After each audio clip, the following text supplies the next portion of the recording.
Hello guys, তো আমরা চলে এসেছি ননদের বাড়িতে।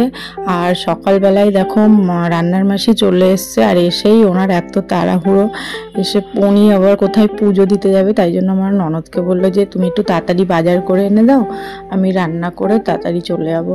তো ননদ চলে যাচ্ছিলো বাজারে, আর আমাকে বললো যে তুই কি আমার সাথে যাবি? তো আমি বললাম হ্যাঁ চলো, আমারও ঘরে বসে ভালো লাগছে। তারপর আর কি রেডি হয়ে বেরিয়ে পড়লাম।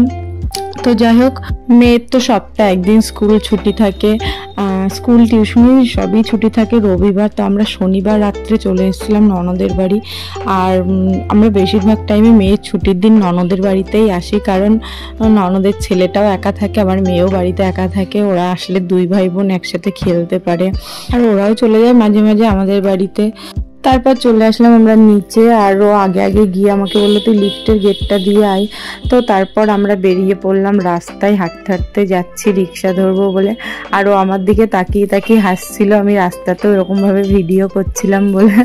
তো যাই হোক, তারপর আমরা পেয়ে গেছি রিক্সা, আর রিক্সা উঠে চলে গেলাম সোজা বাজারে। আর বাজারে গিয়েই প্রথমে চলে গেলাম মুদিখানার দোকানে মুদি সদাই নিতে।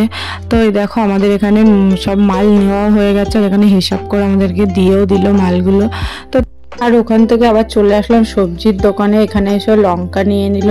তো নেওয়ার পর ওর আলু নেওয়ার ছিল, তো ওই দোকানটায় আলু ছিল না বলে আবার একটা অন্য দোকানে চলে এসছে আলু নিতে। আর বাইরে যা রোদ্দুর আর গরম পড়েছিল কি বলবো, তার মধ্যে ব্যাগটা এত ভারী হয়ে গেছিল।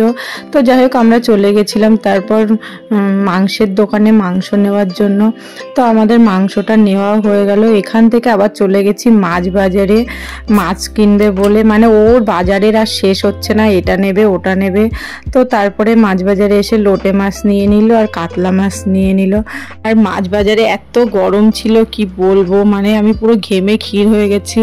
তার মধ্যে আমার বাজারে আসা অভ্যাস নেই, তো বাড়িতে আমার বর না হলে শ্বশুরই বাজার করে। আর আমি ভাবছিলাম যে ও একা একা এত কিছু সামলায় কি করে। তো তারপর আমরা রিক্সা পেয়ে গেছি। আবার রিক্সাতে ওঠার সময় ওর মনে পড়লো যে বাড়িতে গাজর নেই, তারপর আবার গাজর নিয়ে নিল। আর কলকাতার দিকে দেখো কি সুন্দর এখনো রিক্সা চলে, আমাদের হাবড়ার দিকে কিন্তু রিক্সা চলে না, টোটো গাড়ি ভ্যান এইসবগুলোই চলে। তো যাই হোক, ও একটা ব্যাগ নিয়ে নিল, আমি একটা ব্যাগ নিয়ে নিলাম। তারপরে চলে আসলাম বাড়িতে।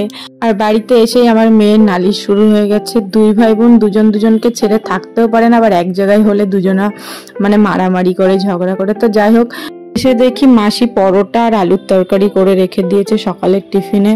তো আমাদেরও খুব খিদে পেয়ে গেছিল, তারপরে আর কি ফ্রেশ হয়ে বসে পড়লাম খেতে, আর মেয়েকেও খাইয়ে দিচ্ছিলাম। আজকের মতো ভিডিওটা এইটুকানি। যদি ভিডিওটা তোমাদের সবার ভালো লাগে তাহলে অবশ্যই চ্যানেলটাকে সাবস্ক্রাইব করে দিও, আর আমাদেরকে একটু সাপোর্ট করো, আমাদের পাশে থেকো। তো টাটা, সবাই ভালো থেকো।